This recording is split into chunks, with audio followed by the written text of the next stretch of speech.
13 октябрда Астанада Жапаров, Путин жана Рахмон жолукту. Жыйын башталбай жатып, андагы абал чыңалуу экени эки президенттин маанайынан байкалып турду.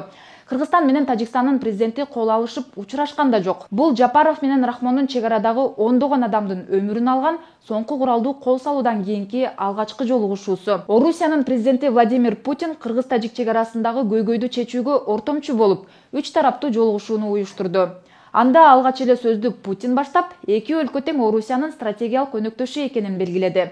Ал Кыргызстандын миллиондой, ал эми Тажикстандын 2 миллион жараны Орусияда окуп, иштеп жүргөнүн эскертти.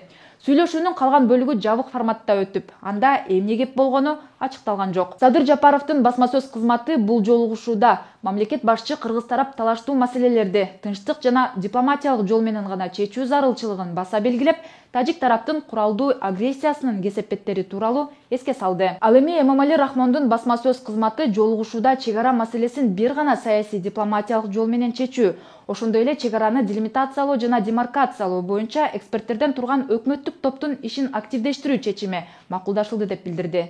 Жолугушуудан кийин эки президент тең журналисттердин суроолоруна жооп берүүдөн баш тартты. Бул жолугушуудан Путин гана пайда көргөнү өңдөнөт. Анткени бийликчил орус медиасы Путинди Борбор Азияда дале таасирдүү лидер катары көрсөтүүгө аракет кылды.